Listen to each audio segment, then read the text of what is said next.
Ich heiße Eileen, ich bin aus der Schweiz. Aber eigentlich bin ich halb Deutsche und halb Taiwanesin. 而且我住过瑞士、英国、台湾，而且我现在住夏威夷。 In this episode, I speak with a boss, a real-life boss. She's the founder of a surf apparel company in Taiwan, and she operates it remotely here from Hawaii. But her story is so much more than that. I met her through a job, a referral. Someone told me that their friend on the North Shore needs some video. So I did. I delivered that B-roll for her. Turns out that was for another Taiwanese company who makes an app that does yoga. So yeah, she does yoga. She does international business through swimwear, and she surfs, and she does a lot of more things that all encompass health, wellness, and just positivity overall. I wish I got to ask her, given your international background as you've described it to me, what is your definition of beauty? How do you see the definition of beauty change in each place that you've lived? And I know it plays a part into her swimwear company. I wish I asked that question. I didn't have the time. What we did spend a lot of time on in this episode was language. She's a polyglot. She speaks a lot more languages than I do.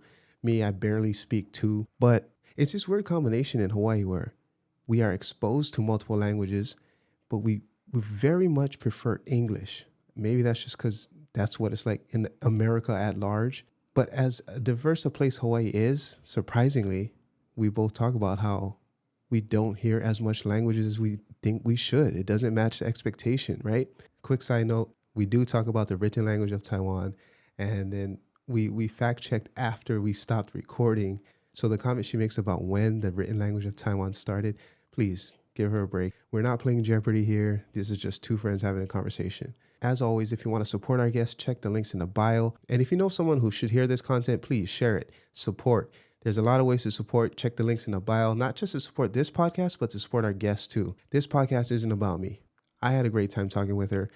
This is Eileen. Okay, my name's Eileen. I'm half Taiwanese and actually half German, not half Swiss. But I was born in Switzerland with a German father and a Taiwanese mom. And I left to Taiwan when I was 17, where I lived for more than 10 years. And then, during the pandemic, I moved to Hawaii because I was already in a long-distance relationship with a local here. And since then, I stayed.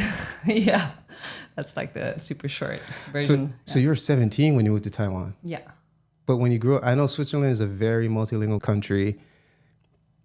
So people are speaking. My uncle's Swiss. I think we kind of talked about this for a minute. Yeah, I tried the sauce, remember? Yeah. The Swiss dressing. Shout out to Swiss and dressing. And so I think there's like a Swiss connection here on the island. But before you even moved to the other island, which is Taiwan, like what was your lifestyle like growing up with that Taiwanese mom, German dad in Switzerland?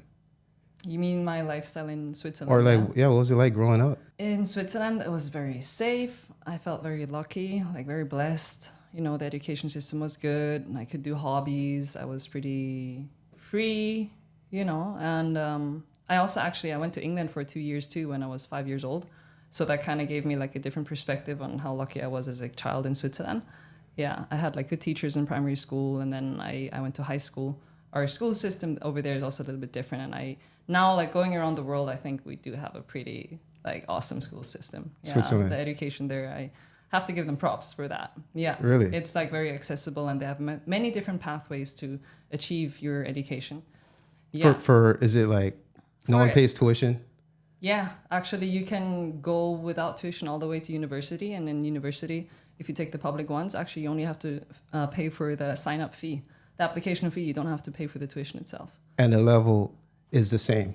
It is high standard. Yeah, we have some of the best universities. Zurich. In Switzerland too. Did I say it right? Zurich, yeah, that's where I was born. Zurich. Zurich is not the capital, it's Bern, but Zurich is like the capital of like economy-wise. I know like that university is like one of the best. And a lot of people will go study there. Yeah. I would have loved to study there, and my friends studied there, but I ended up in Taiwan, and I didn't want to go back. Well, because you left when you were 17. Yeah. Yeah. That's like a super impression. Is it 18 is adulthood there too? 18, yeah. I left because I was already done with high school at age of 17. Yeah, I skipped a year, but that was also just because I moved to England when I was pretty much going to, how should I say? In Switzerland, we have two pre-primary school, kindergarten years, basically. And I skipped the second one. So I went directly to school when I went to England. And when I got reschooled in Switzerland, when I came back, I basically had to skip a class because I was ahead. Yeah, and that's how I graduated at 17 instead of 18. And then, yeah, I took a gap year to Taiwan and I never looked back. Gap year. Yeah, you Europeans. I know. I learned that from my European friends in Japan. Yeah. And I was there, I was like, what a gap year? That's like a year you take off to, I don't know, one way that someone described it to me was like, because we don't know what we want to do. Yeah. And it's like, it's our first year of freedom. Like, it's for us to figure it out. Yeah. Is that fair to say? Like, yeah, absolutely. It's like you study all the time as a child until you're grown up, and then you have to choose a direction. But how are you going to choose if you're not? I mean, some people, they already know. And they're like, no, I want this and I'm just going to go for it. And some people are just, I have no clue. Like, I don't want to study a major for 3 or 5 years and then come out and be like, actually, that's not the job that I want to do. So you go out and you try out, you travel if you can, or you go do some jobs or, you know, part-time, whatever you want. Like, but of course you need the support of your parents probably during that time. Yeah. Except you go volunteer or you do a but job. I imagine that's a lot easier to do when you're not paying tuition. Like, wait, is there a private school then? There are private schools for primary, not. I think primary, everything is public, but then high school, there's private schools. I went to a public school as well.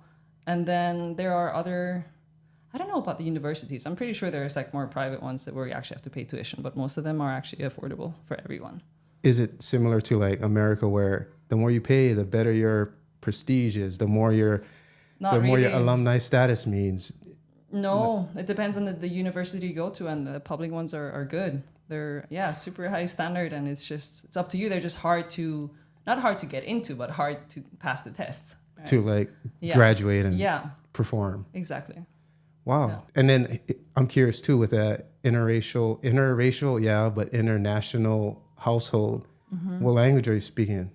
Switzerland was already a multilingual country, and then you got this multilingual household. So like, what's going on? So that's where it's very interesting, actually. When I was born, my mom had immigrated to Germany before going to Switzerland. So she was very fluent in High German. Like, that's not Swiss German, that's the German. And that's what I grew up speaking at home, which is different to the local Swiss kids. They would be speaking Swiss German. Swiss German is an accent. You can imagine a little bit like pidgin. Is it? But actually even stronger. Like pure pidgin, all the different words that is only slang, and then you put them all together and it's not really English anymore. But it follows the same grammatical rules, SVO? No, there are no grammatical rules. Like, you can write it however it sounds. And it's just a spoken language, basically. Yeah, but it's not an official language. It's just a dialect. Gotcha. Yeah. Wait, so Swiss German, because I've heard that term. Yeah. And I in my head, I'm like, is that a whole nother language? But you're saying it's like pidgin, but... I can say something in High German? Please. Yeah. Okay, so if I introduce myself in High German, it's like, Hallo, mein Name ist Eileen, ich komme aus der Schweiz. And if you say it in Swiss German, it's, Hoi, mein Name ist Eileen, ich komme aus der Schweiz. You heard that? The second one was Swiss German? Yeah. I heard more like the... And Ö-I is like, it's a more cute language. And I think High German is, it sounds more... I don't know, aggressive, arrogant. You would understand these kind of nuances. And me, I grew up speaking one language. Yeah. But you could argue comparatively to the rest of my country, a lot of people will say this isn't part of America, right? A lot of people will say you've heard terms like melting pot, although I think a more PC term nowadays is like a salad bowl, because each culture preserves its own identity, but we're all together. Yeah. Versus like one culture is like gone and now it's just a melting pot. A little nuance there, but end of the day, it's very diverse here. Yeah. And it's why I wanted to raise my children here, versus Japan, which is very opposite side of the spectrum.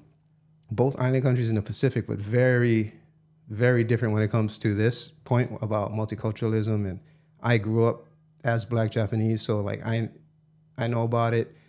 In this context that is Hawaii though. Yeah. So I feel like there's a certain amount of like multilingual ability that anybody growing up in Hawaii will have. That's just a little bit higher compared to someone who grew up somewhere else in this country. Yeah. And so like there's that little advantage, but then given that I still grew up speaking mainly English, so learning a foreign language, albeit my mom grew up speaking English in Hawaii too, but like her grandma, like my roots, right? Speaking my mother tongue, going on that journey starting at like 17. Yeah, but That's that was different. the same for me. It was the same for me, Oh, but yeah? the difference was just that I had learned other languages before.